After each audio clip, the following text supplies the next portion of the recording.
জিবরিল আমিন ডাকতে বলে, হুজুর আপনার জীবন থেকে এক বেলা বা দু বেলা যায় না, আপনার জীবন থেকে 100টা বছর পার হয়ে গেছে। জোরে বলা যাবে না মারহাবা। উনি আস্তে আস্তে করে দেখে পাশে খানা দানা যা ছিল, খাবার পানি সবই ঠিক আছে। এগুলো লইয়া উনি বাড়িতে চলে গেলেন। এলাকার মানুষগুলো ওনার সাথে যারা ছিল সবাই, অধিকাংশ মানুষ মারা গেছে, কেউ তাকে চিনে না। তখন উনি ইয়ং বয়স, 40 বছর বয়স, 100 বছর পরে জীবিত। তাহলে 140 বছর বয়স, কত বছর? 140 বছর বয়স। এলাকার মানুষ চেনে না, কেউ তারে চিনে না। বাড়ি গেছে, বাড়িতে দেখে রে বিবি নাই, সন্তানের অনেক বড়। চিলের কাছে বসে গাদা লইয়া, একটা গাদা ছিল সঙ্গে, অনেক খাবার পানি খাবার লইয়া বসে আছে। হঠাৎ করে চিন্তা করে, আল্লাহ এই দুনিয়াটা এত সুন্দর বানাইলা, এত সুন্দরভাবে তুমি গড়লা, আবার এটা শেষ হয়ে যাবে, তুমি কেমনে বানাইবা, কেমনে মানুষের বিচার করবা? এত কোটি কোটি মানুষ, কোটি কোটি প্রাণ গো আল্লাহ, তুমি কিয়ামতের ময়দানে কেমনে তাদের চিনবা, কেমনে তাদেরকে তুমি চিনিয়া তাদের বিচার করবা, জান্নাত জাহান্নামে দিবা? এই কথাটা যখনই জল্পনা কল্পনার মধ্যে আসে, আমার আল্লাহ কয়, যাও আজরাইল যাও, হুজাইরের জানটা তুমি বাইর করে নিয়ে আসো, আমি ওকে প্রমাণ করে দিব। আমি আল্লাহ বানাইতেও দেরি নাই, উঠাইতে মারতেও দেরি নাই, সব কিছু পারি আমি। জোরে জোরে চিল্লায় বলো মারহাবা। আজরাইল আলাইহিস সালাম চৌধুরী আলাইহিস সালামের সামনে হাজির হয়ে গেছে। সঙ্গে সঙ্গে দুনিয়া থেকে বিদায় হয়ে গেছে। আল্লাহু আকবার। একদিন নাই, দুদিন নাই, 100 বছর পার হয়ে গেল। কত বছর? জোরে বলেন কত বছর? 100 বছর মারা গেলেন। 100 বছরের মধ্যে পাশে উনি ওনার যে গাদাটা ও বাঁধা ছিল, ওই গাদাটাও না খাইয়া, পানি না খাইয়া, খানা না খাইয়া গাদাটাও মারা গেল। অবশিষ্ট থাকলো ওনার যে পানি নিয়ে গেলেন, এই খানা দানার যে খাবার নিয়ে গেলেন, এটা পাশেই ছিলেন। 100 বছর পরে আমার আল্লাহ, মুসলমান শুনে না, শুনে না, উনি 100 বছর পরে জীবিত হলেন। উনি উঠে দেখেন সব কিছু দেখতে পাইলেন। চিন্তা করে, যেখানে দালান ছিল না, দালান আসলো কই থেকে? গাছ ছিল না, গাছ আসলো কই থেকে? উনি আশেপাশে যত তাকায় যত জিনিস দেখতে পায়। চিন্তা করে, আল্লাহ এই আজব জিনিসগুলো কি দেখাও আমারে আল্লাহ, এই জিনিসগুলো তো আমি দেখি না, আমি তো সকালে ঘুমাইলাম। আর হুজাইর আলাইহিস সালামের জানটা কবজ হয়েছিল সকালবেলা, আর ওনাকে জিন্দা করা হয়েছিল মুসলমান আসরের সময়। সুতরাং বিকেল বেলা তাকে জিন্দা করা হলো, আবার তাকে জিন্দা করা হলো। সুতরাং উনি চিন্তা করে, সামান্য একটু ঘুমাইলাম। জিবরিল আমিন এসে ডাকতে বলো, হুজুর আপনি কতক্ষণ পরে ঘুম থেকে উঠলেন? কয়, আমি কতক্ষণ পরে ঘুম থেকে উঠলাম, আমার কি জিগাও? আমি তো সকালবেলা ঘুমাইছি, সবে মাত্র বিকেল বেলা উঠেছি। জোরে জোরে চিল্লায় বলেন মারহাবা। কত বছর? কত বছর? 100 বছর ঘুমায় আছে, কিন্তু উঠছে, বলছে আমি তো সকালে ঘুমাইছি, এই মাত্র বিকেল উঠছি, ঘুমটা ভালো ভালো পড়ে নাই, চোখ টুকতেছে। বলে, হুজুর আপনি গাধার দিক, গাধাটা কোথায়? গাধার দিকে তাকায় দেখে গাধার কিচ্ছু নাই, 2-4টা হাড্ডি গুড্ডি পড়ে আছে। বলে, হুজুর ওই গাধাটা আপনার ওই গাছে বাঁধা ছিল? বলে, হ্যাঁ। বলে, আপনার গাধার দিকে তাকায় দেখেন।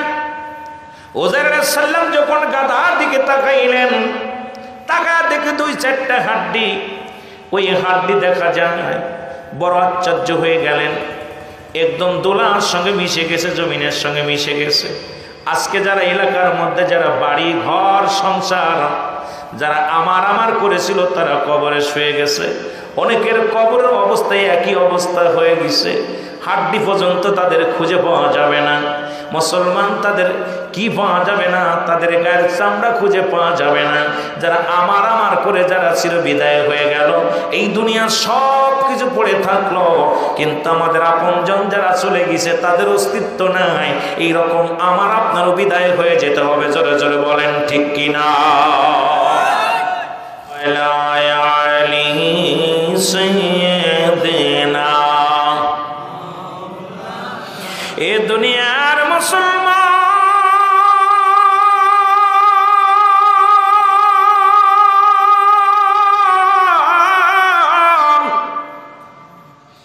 জিবরিল আমিন ডাকতে বলে হুজুর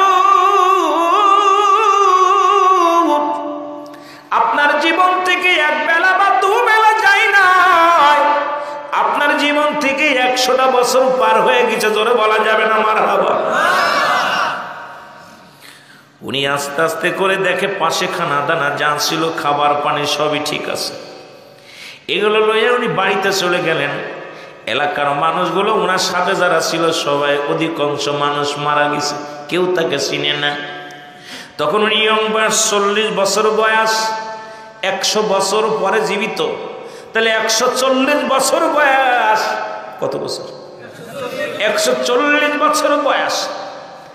এলাকার মানুষ চেনে না, কেউ তারা চিনে না। বাড়ি গেছে, বাড়িতে দেখেন বিবি নাই, সন্তানেরা অনেক বড়।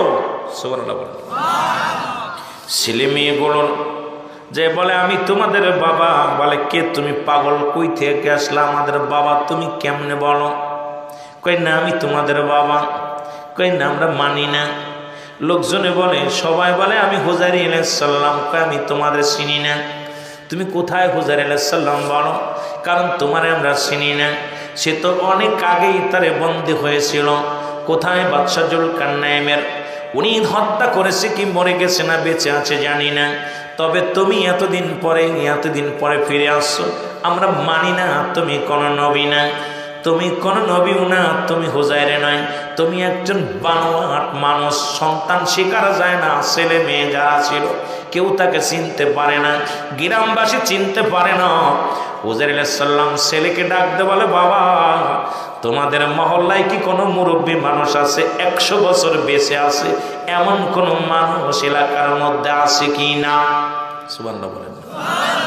আর একটু জোরে ডাকতে বলে, বাবা এই পাড়ার মধ্যে একজন মুরব্বী আছে গো, অধিকাংশ মুরব্বী এলাকা থেকে সবাই মারা গেছে, একজন ব্যক্তি আছে বয়স্ক ব্যক্তি, হতে পারে 120 বছর বয়স তার। বলে ডাক দেন তারে। ওনার কাছে চলে গেলেন, কয় আমি নিজেই যাব। যাও। যে বললেন আমি হুজাইর আলাইহিস সালাম, কয় না আমি মানি না, কারণ আমি মানি না। তুমি যে দাবি করো হুজাইর আলাইহিস সালাম, সে তো আমাদের থেকে আগেই বিদায় হয়ে গেছে। সে বাদশা জুলকারনাইনের হাতে বন্দী হয়েছিল, উনি তখন তৎকালীন জামানায় বন্দী হয়েছে। তারপর নাকি ছাড়ছে কি ছাড়ে নাই জানি না, এতদিন বেঁচে থাকার কথা না, তাকে আমরা মানতে পারি না। তুমি কই থেকে আসলাম? কারণ আজ থেকে 100 বছর আগে সে হারায়া গেছে। 40 বছর বয়স যখন তিনি গায়েব হয়ে গেছে, আর তারে খুঁজে পাই নাই। উনি বললেন না আমি হলাম হুজাইর আলাইহিস সালাম। সবাই লোকজন যখন বলতে লাগলেন, মুসলমান শুনে নাও। ওই মুরব্বী বলেন, আপনাকে আমি মানবো। হুজাইর আলাইহিস সালামের 3টা গুণ যদি আপনার মধ্যে থাকে গো, আপনাকে আমি হুজাইর আলাইহিস সালাম বলে মেনে নিব। বলে তার মধ্যে 1 নম্বর, হুজাইর আলাইহিস সালাম তাওরাত কিতাব মুখস্থ ছিল। উনি তাওরাত কিতাব মুখস্থ পড়তেন। জোরে জোরে চিল্লায়া বলা যাবে না মারহাবা। উনি তাওরাত কিতাব, এই কিতাবটা ওনার মুখস্থ ছিল, পুরো কিতাবটা। যেমন আমাদের কোরআনের পাখি আছে, হাফেজগুলো মুখস্থ করেছে। এখন একজন হাফেজের ছাপ আছে, আর একজন যখন কোরআন পড়ে হাফেজ সাহেব ভুল ধরতে পারে। এখন সাধারণ পাবলিক তো আর পারবে না। হাফেজ সাহেবের সামনে ভুল করলে সে বলবে এই লুকমা দিব যে এইটা থেকে এইটা ভুল করছেন। তো হুজাইর আলাইহিস সালাম তাওরাত কিতাবের পণ্ডিত ছিলেন, তাওরাত কিতাব মুখস্থ ছিল। উনি সঙ্গে সঙ্গে তাওরাত কিতাব পড়া শুরু করলেন। সুবহানাল্লাহ বলেন না? মুখস্থ পড়তে লাগলেন। মুরব্বী কয় এটা মেনে নিলাম, একটা প্রমাণ তুমি দিলাম। 2 নম্বর প্রমাণ, উনি যদি কোনো ব্যক্তি অন্ধ ব্যক্তির চোখের মধ্যে হাত দিত, চোখটা সঙ্গে সঙ্গে ভালো হয়ে যেত। আল্লাহ তাকে এমন একটা মুজিজা দান করেছিল হুজাইর আলাইহিস সালামের, যদি কোনো অন্ধ ব্যক্তি তার সামনে হাজির হয়ে যেত, উনি আল্লাহ বলিয়া হাতটা যখন চোখের মধ্যে বুলাইয়া দিত, সঙ্গে সঙ্গে চোখের জ্যোতি ফিরে পেত। আমি নিজেই অন্ধ, তুমি যদি হুজাইর হও তাহলে আমার চোখের মনি ফিরে দাও, তুমি চোখের জ্যোতি ফিরে দাও। হযরত হুযাইর আলাইহিস সালাম বিসমিল্লাহ বলিয়া যখন চোখের মধ্যে হাত লাগাইছে, সঙ্গে সঙ্গে চোখের জ্যোতি ফিরে পেয়েছে। জোরে জোরে চিল্লায়া বলা যাবে না মারহাবা। এটাও মেনে নিলাম, জোরে বলেন মারহাবা। আর একটু জোরে বলেন। এ মুসলমান নবীর মনোযোগ, এবারে তিনটে প্রমাণ যখন দেয়া দিছে গো, এইরকম চোখের জ্যোতি ফেরা দিলেন। তাওরাত কিতাব এ মুসলমান উনি মুখস্থ বললেন, এবং অনেক মানুষের দেখেই তার নাম বলে দিতে পারত। বলে তৃতীয় নাম্বার, কোন ব্যক্তি তার সামনে আসলে তার নামটা কি তিনি বলে দিতে পারত। তুমি বলো কয়টাও পারলেন? সঙ্গে সঙ্গে তিনটা যখন প্রমাণ দিয়ে দিলেন, মুরব্বী কয় নিঃসন্দেহে উনি আর কেউ নয়, উনি হলেন হযরত হুযাইর আলাইহিস সালাম। আমি তোমাদের বললাম সন্তানেরা তোমার বাবাকে গ্রহণ করো, উনি হলো হযরত হুযাইর আলাইহিস সালাম। জোরে জোরে চিল্লায়া বলা যাবে না মারহাবা। আর একটু জোরে জোরে চিল্লায়া বল আল্লাহু আকবার। তুমি কেন কাছে থেকে করো দূরে থাকার বাহানা, তোমারও তালাশে আসে কইলাম দেওয়ানা। ওই যে ফি আনফুসিকুম আফালা তুবসিরুন, একটু আগেই বলেছি কোরআন থেকে। আল্লাহ বলে আল্লাহ কোথায় আছে? মুমিনের একদম কাছে নিকটে, কিন্তু দূরে থাকার বাহানা করছে আল্লাহ। আল্লাহ কোথায় আছে মুমিন খুঁজতে পারে। আপনার মতো আমার মতো এই কাঠটা মৌলবি খোঁজা সম্ভব নয়। আল্লাহ প্রতিটা মুমিনের কলবের মধ্যে জোরে বলেন ঠিক কিনা। তুমি কেন কাছে থেকে, তুমি কেন কাছে থেকে করো দূরে থাকার বাহানা, তোমারও তালাশে আসে কইলাম দিওয়ানা। বলেন তোমারও তালাশে আসে, একটু মহব্বতে বলেন তোমারও তালাশে আসে কইলাম দিওয়ানা। বলেন তোমারও তালাশে। খনি থাকি মসজিদেতে,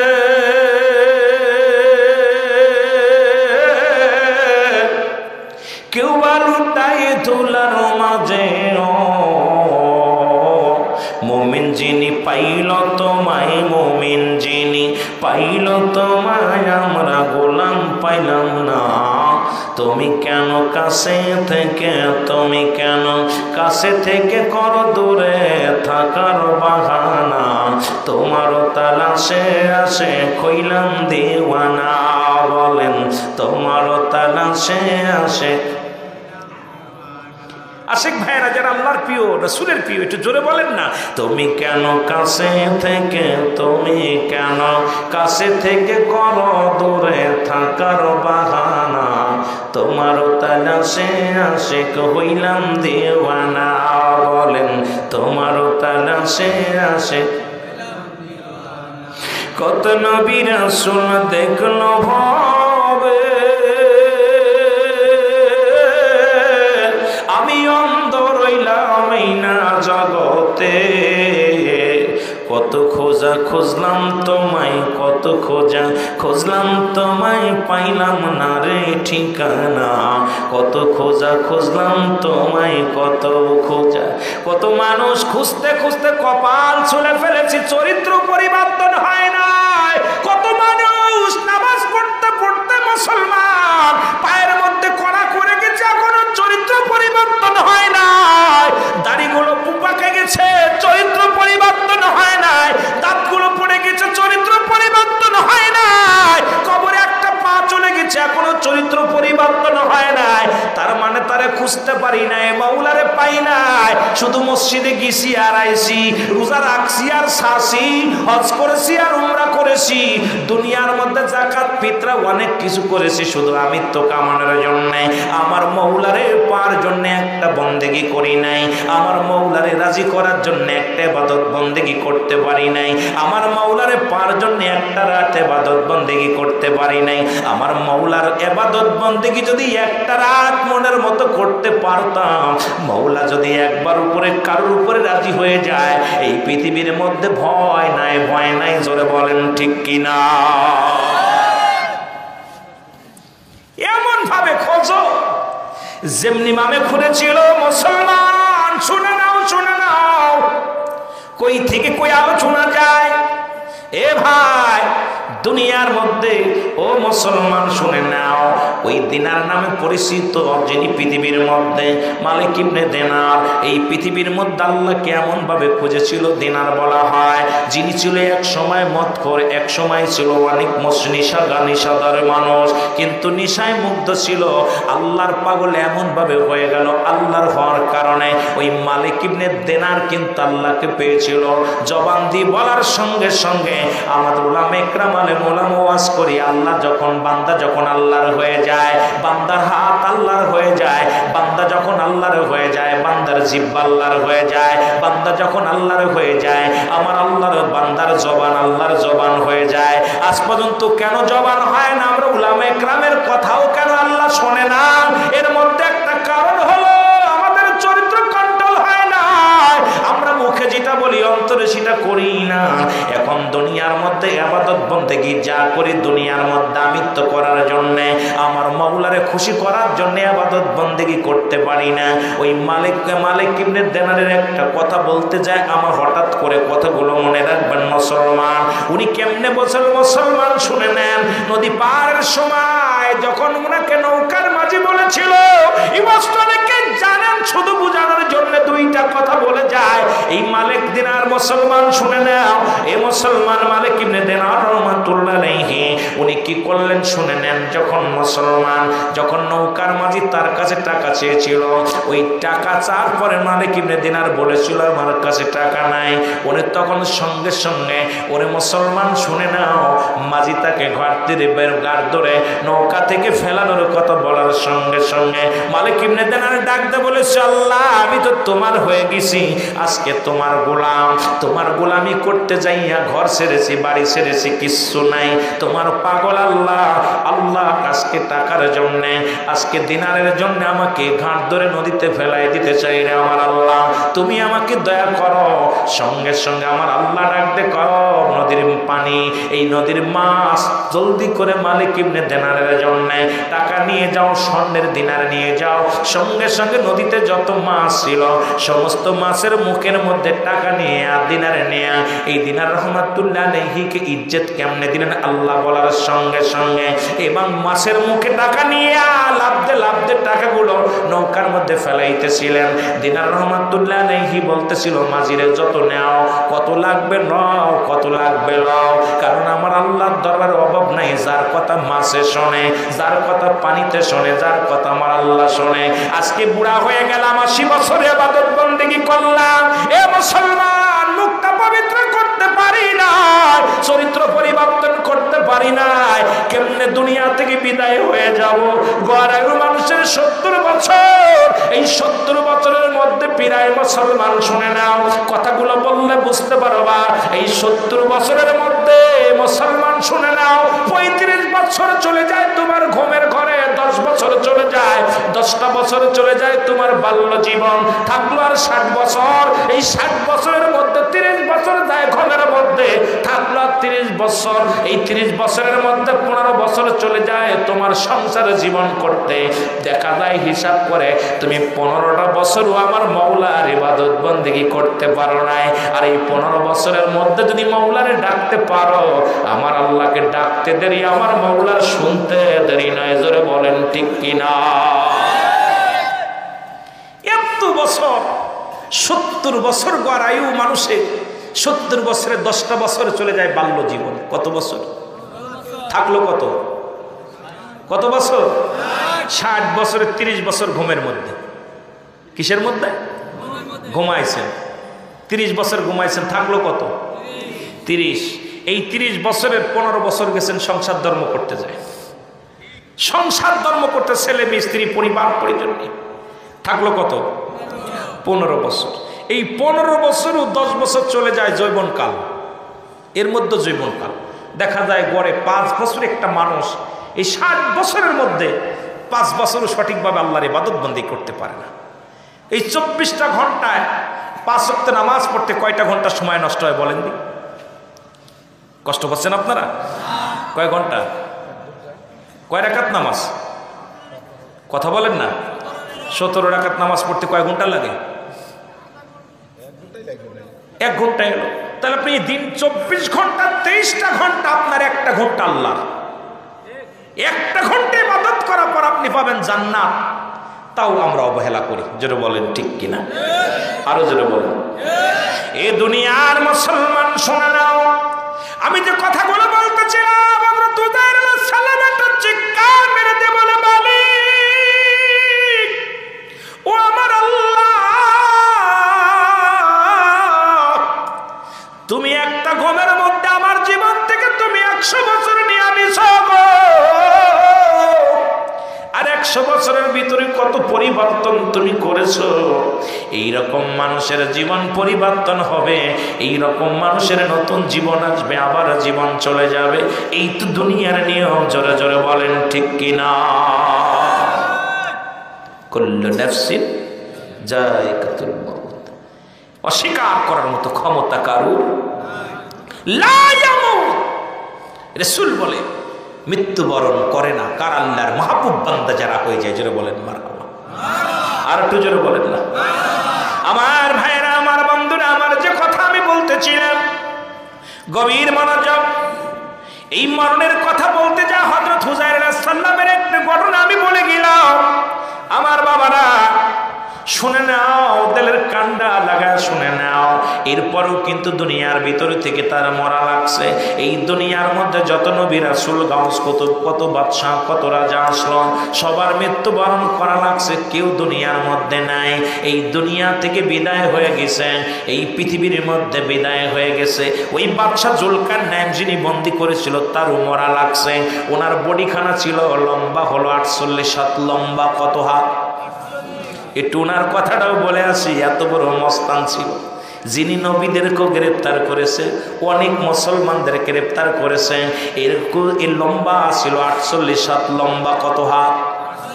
48 হাত লম্বা ছিল। দুনিয়ার মধ্যে হায়াত ছিল মুসলমান 1600 বছর হায়াত পেয়েছিল দুনিয়ার মধ্যে। কত বছর? কত বছর? এত বড় ক্ষমতা আল্লাহ তারা দান করেছিল, 1600 বছর হায়াত দান করেছিল। মুসলমান আল্লাহ তাকে একটা মুজিজার ঘোড়া দান করেছিল। এই ঘোড়াটা যখন একটা কদম ফেলতো, এক কদমে 12,000 মাইল অতিক্রম করতো। জোরে বলা যাবে না আল্লাহু আকবার। কত হাজার? 12,000 মাইল অতিক্রম করত। বাংলাদেশটা 12,000 মাইল হবে না। সুতরাং বাদশাহ জুলকারনাইনের ঘোড়াটা বাংলাদেশে আসা লাগবে না, একটা ফাঁকা থাকবে ভারতে, একটা থাকবে পাকিস্তানে। 12,000 মাইল খালি একটা কদম থেকে আর একটা কদম ফেলাইলে 12,000 মাইল অতিক্রম করতো। কত হাজার? 12,000 মাইল। এ মুসলমান যারা মক্কা মদিনায় হজ করতে গেছেন নি কেউ? হাজী ভাইয়েরা শুনে নেন, যদি কেউ যান মক্কা মদিনা থেকে উত্তর দিকে একটা মহকামা দেখা যায়। এই মহকামাটার নাম হলো আলেকজান্দ্রিয়া সিটি শহর। এই শহরের মধ্যে বাদশাহ জুলকারনাইনকে শুয়ায় রাখা হয়েছে। ওখানে একখানা সাইনবোর্ড লাগানো আছে। ওই সাইনবোর্ডের মধ্যে বাদশাহ জুলকারনাইন জীবিত থাকতে লিখে গেছেন, আমার হায়াত এত সীমিত, আমি যদি আগে জানতাম দুনিয়ার প্রেম ছেড়ে দিয়ে আমি মওলার প্রেমে পাগল হইতাম। কত বছর? কথা কয় না? সীমিত। আর আমাদের হায়াত, উনার হায়াত 1600 বছর হায়াত পাওয়ার পর বলতেছে আমার হায়াত হলো সীমিত। যদি আগে জানতাম যে এত অল্প হায়াত, তাহলে দুনিয়ার জিন্দেগি ছেড়ে দিয়ে মওলার জিন্দেগিতে পাগল হইতাম। আর আমরা 60 বছর 50 বছর বাস করতে উড়ে বাবারে আসতে পথে দেখলাম বাড়ি ইন্ডিয়া আসলাম, কত বিল্ডিং গুলো 3 তলা 4 তলা 5 তলা, কত ঢাকায় ফ্ল্যাট বাড়ি, আইরে মজার বাড়ি করছে। কিন্তু আমার মওলার ইবাদত বন্দেগি, এই যে আমরা রমজান মাস গেল, অধিকাংশ মানুষ যাকাত ফিতরা ঠিক মতো দেই নাই। ঠিক কিনা? অধিকাংশ মানুষ যদি বাংলাদেশের মানুষ যাকাত দিত, আমার বিশ্বাস বাংলাদেশের দরিদ্রতা বলতে এই আমার ভিক্ষুক থাকতো না। আমার বিশ্বাস যে পরিমাণ শতকরা 2.5 টাকা হলো যাকাত। কত টাকা? কথা বলেন না কেন? 2.5 টাকা। 100 টাকা থাকলে 2.5 টাকা যাকাত দেওয়া লাগবে। এখন নেশাব পরিমাণ মাল 7.5 তোলা স্বর্ণ, 52 তোলা রূপা, এই পরিমাণ মাল এখন অধিকাংশ মালিক হয়ে গেছেন। আপনি গড়েন এই এলাকায় হাটুরিয়ার গ্রামে ঢোকেন, অধিকাংশ ফ্যামিলি এই পরিমাণ মালের নিসাবের মালিক হয়ে গেছে। তাহলে আপনি জাকাত দিবেন কারে? এখন যদি এই জাকাতটা সঠিকভাবে উঠানো হতো আর বন্টন করা হতো, আমার দেশের দরিদ্র থাকতো না, সব মানুষ ধনী হয়ে যেত। জোরে বলেন মারহাবা। আর একটু জোরে বলেন না। কষ্ট হলো? কথা কয় না কেন? এরপরে আমাদের দেশে ফিতরা ধরছে 115 টাকা। কত? 115 টাকা। দেখলাম এটাও অনেকে 100 টাকা দিছে, কেউ 70 টাকা দিছে। মানে মামাবাড়ির আবদার। কথা বুঝেননি? মামাবাড়ির আবদার একদম ইচ্ছা মতো। ইসলাম তো ইচ্ছা মতো চলে না। ইসলাম ভালো লাগে না, আপনি অন্য ধর্মে চলে যান। ইসলাম যদি ভালো লাগে না, আপনার দরকার নাই, আপনি অন্য ধর্মে চলে যান। আপনাকে তো জোর করে রাখা হয়নি। ইসলাম মানলে ইসলামের বিধান মানা লাগবে। জোরে বলেন ঠিক কিনা? আরো জোরে বলেন ঠিক কিনা? ইসলামের আবিধানিক শাব্দিক অর্থ যদি আলোচনা করা হয়, অধিকাংশ মানুষ ধরা পড়ে যাবে। অধিকাংশ মানুষ। আল্লাহ বলেন ইয়া আইয়ুহাল্লাযীনা আমানু, ঈমানদার বিশ্বাসীরা। আল্লাহ ইয়া আইয়ুহান নাস বলে নাই। কি বলে নাই? নাস শব্দের অর্থ কি? মানুষ। আল্লাহু আকবার বলেন না? একটু জোরে বলেন না আল্লাহু আকবার। আল্লাহ কিন্তু নাসের ডাক দেন নাই, মানুষদের ডাক দেন নাই। উঠাউঠি করবেন না বাবা, একটু একটা রাত বসেন, ডায়াবেটিস থেকে মাফসান, একটু কষ্ট করে বসেন, উঠাউঠি করবেন না, বৈশা থাকেন, কাজে লাগবে। জান্নাতের বাগান, উঠাউঠি করলে আপনাদের নিজের ক্ষতিটা নিজে করবেন। আপনি যখন উঠে যাবেন আরেকজন আপনার দিকে তাকাইবে, একমাত্র জরুরাত ব্যতীত কেউ উঠবেন না। তো যেটা বলতেছিলাম যে আল্লাহ বলেন ঈমানদার বিশ্বাসীরা কি করে? খুলো ফিসসিলমি কাফা, পরিপূর্ণভাবে প্রবেশ করো। কিসের মধ্যে? ইসলামের মধ্যে। এখন ইসলামের আবিধানিক শাব্দিক অর্থ হলো 80 থেকে 82টা। এটা নিয়ে যদি আমি আলোচনা করি, এইটা নিয়ে যদি আমি গবেষণা করি, ইসলাম মানে আত্মসমর্পণ, ইসলাম মানে নিজে না খেয়ে অন্যরে খাওয়ানো, ইসলাম মানে নিজে না ঘুমা অন্যরে ঘুম পাড়ানো, ইসলাম মানে আমিত্ববাদ থাকবে না, ইসলাম মানে নারীর সতীত্ব পাহারা দেওয়া, ইসলাম মানে নিজে না খেয়ে অন্যরে খাওয়ানো, ইসলাম মানে এই যে বিধানগুলো নিজে সুখ দুঃখে থেকে অন্যরে সুখে রাখা, ইসলামের বিধান যদি সম্পূর্ণ মানেন 80 থেকে 82টে আপনার জীবন পরিবর্তন হয়ে যাবে। এখন ইসলামের মধ্যে ঢুকবেন, আপনার জন্য আপনি নারীর সতীত্ব পাহারা দিতে পারবেন না, আপনি মানুষের আমানত নষ্ট করবেন, খেয়ানত করবেন। ইসলামের ভিতর ঢুকছেন, দাড়ি টুপি জুব্বা রাখছেন, সব ঠিক আছে, কিন্তু ইসলামের বিধান মানেন নাই। এই ইসলামের ভিতরে ঢুকে কোনো লাভ নাই। ইসলামের ভিতরে ঢুকলে আমার আল্লাহ রাসূলের বিধান মেনে চলতে হবে। যারা বলেন ঠিক কিনা? আর যদি মনে করেন যে আমি করবো না এগুলো, আপনার ভালো লাগে না, চলে যান। কে ঠেকাইছে আপনারে? আপনি অন্য ধর্মে চলে যান। কিন্তু মুসলমান ধর্মের ভিতর থাকতে হলে আমাদের কোরআন হাদিস ইজমা কিয়াস আহলে সুন্নাত ওয়াল জামাতের আকীদা মানতে হবে। জোরে বলেন ঠিক কিনা? আরো জোরে বলেন ঠিক কিনা? একটু মহব্বতের সঙ্গে দুরূদ শরীফ পড়েন। আল্লাহুম্মা রে আজ না হয় কাল তুমি যাইবা কবরে, মরার পরে দেখবে চেয়ে তোমার সবই রইল পড়ে, মরার পরে দেখবে চেয়ে তোমার সবই রইল। আরো জোরে বলেন মরার পরে দেখবে চেয়ে। এর দাদাই গেছে, বাবাই গেছে, কেউ আসলো না ফিরে, তোমার তো যাইতে হবে গো বাইরে অন্ধকার কবরে, তোমার তো যাইতে হবে গো। বলেন আজ না হয় কাল তুমি যাইবা কবরে, মরার পরে দেখবে চেয়ে গো তোমার সবই রইল। আরো জোরে বলেন মরার পরে দেখবে চেয়ে গো তোমার সবই রইল।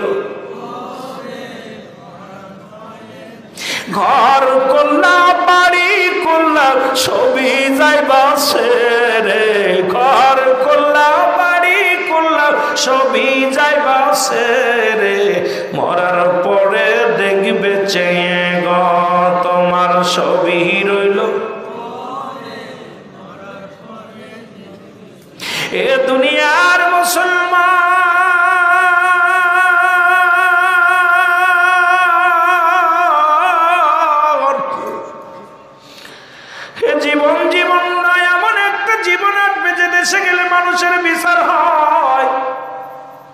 যে দেশে গেলে মানুষের হিসাব হয়, যে দেশে গেলে মানুষ আর কোনোদিন ফিরে আসে না।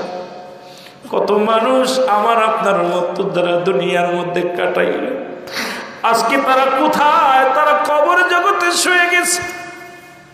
এ মুসলমান, আল্লামা কুতুবী রাহমাতুল্লাহ বয়ান করে, মুসলমান সব যখন কোনো মানুষ সবচাইতে সহজ মৃত্যু হয়, 70টা তাজা উটের গায়ের চামড়া জবাই না করে উল্টো দিকে টানতে লবণ আর মরিচ লাগা দিলে যতটুকু যন্ত্রণা হয়,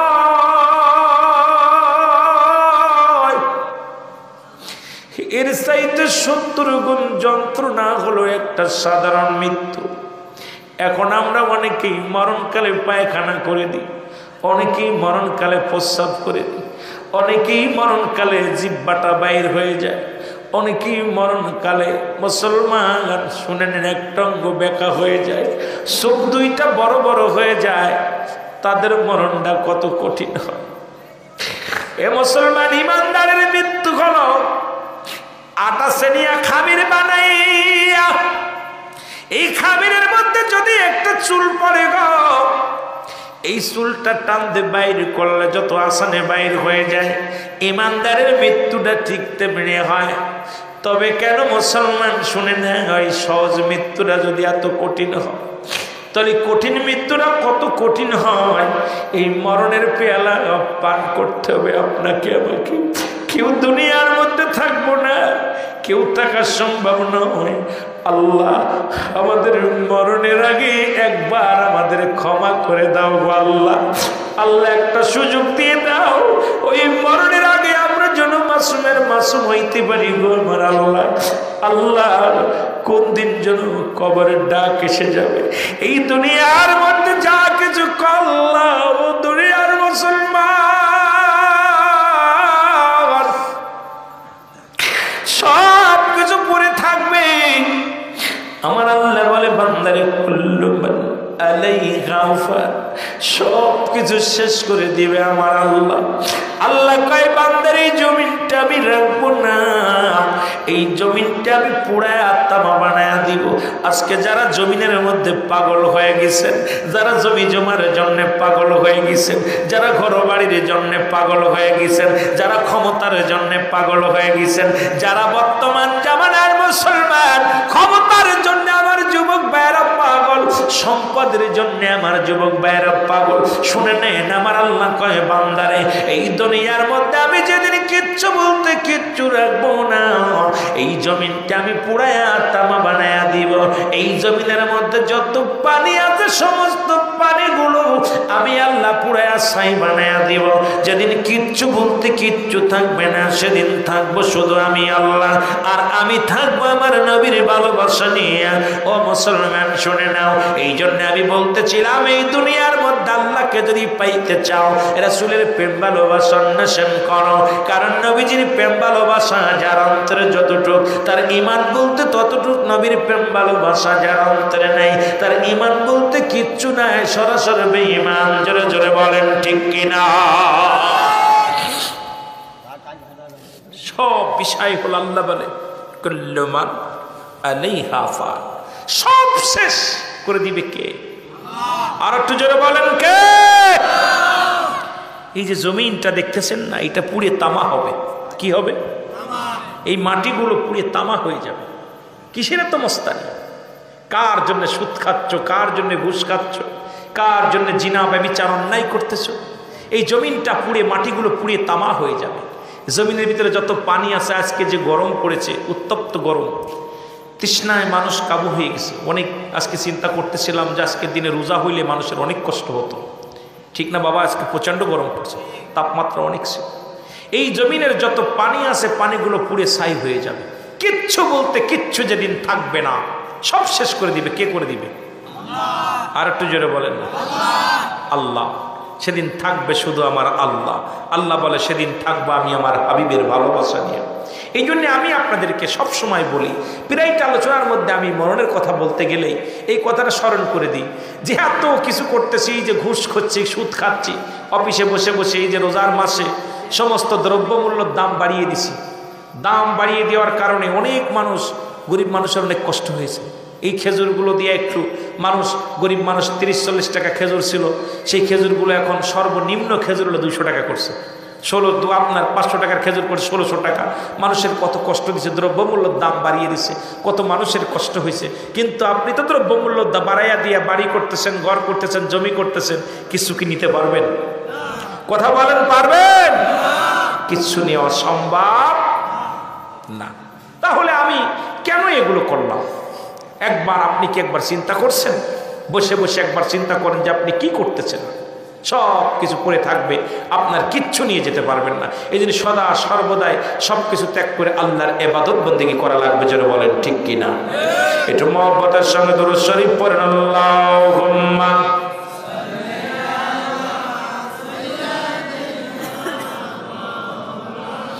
আরো জোরে ওয়ালা আলি সাইয়্যিদিনা। তুমি কেমন করে ঘুমাও মানুষ, তুমি কেমন করে ঘুমাও মানুষ, ফজর করে কাজা, এমন তো হতে পারে জোহরে জানাজা। ঠিক কিনা? কোথায় ফজর কাজা করছেন, আপনার জানাজা কোথায়? জানাজা শুরু হয়ে যেতে পারে জোহরে। ঠিক কিনা বাবা? ওই যে গতকালকে 12টায় 12:30 ইন্তেকাল করছে, মাটি হয়েছে কয়টায়? সকাল 9টায়। কেমন করে তুমি ঘোরাফেরা করতেছো? এই অক্তে মৃত্যুবরণ করতে, পরের অক্তেই তোমার জানাজা। এই তো আপনার আমার জিন্দেগি। আমার ভাইরা, আমার বন্ধুরা, আমার গভীর মনোযোগ। পৃথিবীর মধ্যে যা কিছু আছে সব কিছু চন্ন বিচ্ছিন্ন হয়ে যাবে। শুধু তাই নয়, আপনি আমিও থাকবো না। সব কিছু যেদিন শেষ হয়ে যাবে, আমি আপনাদের বোঝানোর জন্য কয়েকটা কথা বলে যাই। অবশিষ্ট থাকবে 4 জন ফেরেশতা। কয়জন? যারা বলেন কয়জন? 4 জন ফেরেশতা থাকবে। আসমান জমিনের ভিতরে যখন সব কিছু চূর্ণ বিচ্ছিন্ন করে দেবে আমার আল্লাহ ডাকতে বলবে, আজরাইল এখন বাকি আছে কি? তাড়াতাড়ি বলো, কারা কারা বাকি আছে জমিনের মধ্যে একটা গড়লে দাও। জমিনের মধ্যে, আসমান জমিনের মধ্যে আজরাইল আসসালাম সব কিছু ঘুরে ঘুরে দেখে আর বলবে, আল্লাহ তোমার কোনো মাকলুকাত আর জমিনের মধ্যে বাকি নাই। সব প্রাণীর জানটা কবজ করা হয়ে গেছে, সব কিছু শেষ হয়ে গেছে। এখন বাকি আছি 4 জন ফেরেশতার, আপনি মোট অবশিষ্ট আছি 5 জন। কয়জন? যারা বলেন কয়জন? 5 জন অবশিষ্ট আছে। আমার আল্লাহ বলবেন, আজরাইল কে কে আছে বলো। বলবে, মাবুদ গো, 1 নম্বরে জীবিত আছে হযরত জিবরিল আলাইহিস সালাম, জিবরিল আলাইহিস সালাম। 2 নম্বরে আছি আমি, আজরাইল আলাইহিস সালাম। 3 নম্বর আছে হযরত মিকাইল আলাইহিস সালাম। 4 নম্বর আছে হযরত ইসরাফিল আলাইহিস সালাম। আল্লাহ 4 জন ব্যক্তি দুনিয়ার মধ্যে অবশিষ্ট আছে। সবাই আমি শেষ করে দিয়েছি, কেউ তার দুনিয়ার মধ্যে নাই। দরদামে কোনো নবী রাসূল নাই, কোনো গাউস কুতুব নাই, কীট পতঙ্গ সব কিছু শেষ হয়ে গেছে। এখন অবশিষ্ট আছি আমরা এই 4 জন ফেরেশতা। আল্লাহ এই 4 জনকে 4টা দায়িত্ব দিয়ে রাখছেন আপনি, আর আপনি আছেন একমাত্র জিন্দা। ও আমার আল্লাহ বলে, আজরাইল রে, আর আমার তাজিব দিলের প্রয়োজন নাই, কারণ পৃথিবীর মধ্যে আর কোনো নবী রাসূল আমি পাঠাইব না, কারণ আমার এই কথাগুলো তাদের কাছে প্রচার করবেন, পিয়ন হইয়া আমার নবীগণদেরকে জানাইয়া দিবেন, সেই খবরের প্রয়োজন নাই। সুতরাং জিবরিল আমিনের জানটা তুমি কবজ করার দেরি করার প্রয়োজন নাই। জোরে বল আল্লাহু আকবার। যেহেতু সব কিছুর জানটা কবজ হয়ে গেছে, বাইর করে ফেলেছ, এখন একে আনেকে লাফিয়ে বিদায় করে দাও। আল্লাহু আকবার বলেন। জিবরিল আমিনের কাছে আজরাইল সালাম হাজির হয়ে সালাম দিবে, আসসালামু আলাইকুম। হে ভাই জিবরিল। জিবরিল আলাইহিস সালাম বলে, ওয়ালাইকুম আসসালাম। কে গো? বলে, আমি আজরাইল। বলে, তুমি কেন আসছো? আমাকে পাঠিয়েছে প্রতিটা মাখলুকাতের কাছে, পৃথিবীর মধ্যে আমার আল্লাহ একটা নিয়ম দিছে, প্রতিটা জীবজন্তুর কাছে আমাকে একবার যেতে হবে। আমার আল্লাহর হুকুম হয়েছে আপনার কাছে আমি আসছি। বলে কিসের জন্য আসছো? বলে কিসের জন্য আসছি এটা আপনি ভালো করে বোঝেন। পৃথিবীর মধ্যে যত কীটপতঙ্গ, যত জীবজন্তু ছিল সব কিছু শেষ হয়ে গেছে। এখন আপনার তো আর কোনো কাজ নাই, দায়িত্ব শেষ। কারণ আপনার আর কোনো পয়গম্বরের কাছে, কোনো নবীর কাছে কোনো দূত আপনাকে কোনো বার্তা প্রহার আপনার কি করা যাবে না, ওই বার্তা নিয়ে যাওয়া লাগবে না, কোনো খবর নিয়ে যাওয়া লাগবে না। সুতরাং আপনার ডিউটি যেহেতু শেষ, আপনি অবসরে যেতে হবে। সেই অবসরটা হলো এই দুনিয়া থেকে চিরবিদায় হয়ে যেতে হবে। জোরে জোরে বলো আল্লাহু আকবার। চিন্তা করছেন? আমি বুঝানোর এর হিকমতটা বুঝাইতে হবে যে আমরা অনেক টাকাওয়ালা বাড়িওয়ালা, আমি বুঝাইতে যাই। অনেক মানুষ চিন্তা করে আমার মরণ নাই। অনেক মানুষ মানে ক্ষমতা, এত ক্ষমতা পেয়েছি আর আমার বুঝি মরণ নাই। এরা মুসলমান জীবন আমিন বলবে, ডাকতে বলবে আমার মালিক, সারা জীবন আপনার গোলামি করলাম, আপনার হুকুম নিয়ে সবার কাছে পৌঁছে দিতাম। আজকে আমাকে দুনিয়া থেকে বিদায় হয়ে যেতে হবে। আমার আল্লাহ, আল্লাহ এই মৃত্যুর আজরাইল আমার সামনে, এই যন্ত্রণা কত কঠিন, এই যন্ত্রণা মনে হয় অনেক কঠিন। কারণ আমি মালাকুল মউতকে দেখেই আমার অন্তর কেঁপে উঠছে। মালাকুল মউতকে দেখেই মুসলমান শুনে না, এ দুনিয়ার মানুষ, এ মুসলমান উনিও শেষ, ওনার দায়িত্ব শেষ হয়ে যাবে। এবার আমার আল্লাহ বলবেন ফেরেশতা, ও জিবরিল আমি আজরাইল আলাইহিস সালামকে কে আছে? বলে যাও দূরে যাও, মিকাইলকে নিয়ে আসো। মিকাইলের জানটা বের হয়ে যাবে। মুসলমান যাও ইসরাফিলকে নিয়ে আসো। ইসরাফিলের জানটা কিরকম বের হয়ে যাবে। তিনজন ফেরেশতার যখন দুনিয়া থেকে বিদায় হয়ে যাবে, থাকবে শুধু একমাত্র আজরাইল আলাইহিস সালাম। আমার আল্লাহ, আল্লাহ বলবে আজরাইল সব প্রাণীর রূহটা যখন বাইর করছো, এখন বাকি আছে কে? বলে আল্লাহ আসমান জমিন সাত তালা জমিন আমি ঘুরে দেখলাম গো আল্লাহ, আর কেউ অবশিষ্ট নাই। এখন আপনি আর আমি আর কেউ নাই। জোরে জোরে চিল্লায়া বলা যাবে না আল্লাহু আকবার। এত বাহাদুরি কেন? একটার পর একটা সব শেষ, সব শেষ। আল্লাহ বলবেন আজরাইল,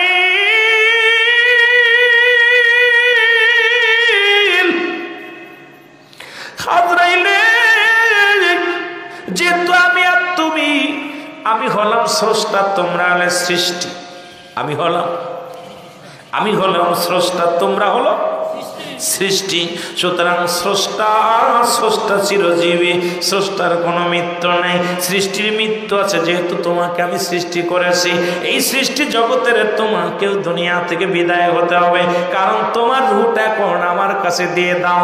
এখন আর দেরি নয়, একমাত্র এখন তুমি যেহেতু জিন্দা আছো, আমি তোমাকে হুকুম দিলাম তোমার রূহটাও বাইর করে দাও। আর দেরি করো না। জোরে জোরে চিল্লায়া বলা যাবে না আল্লাহু আকবার। স্রষ্টা আর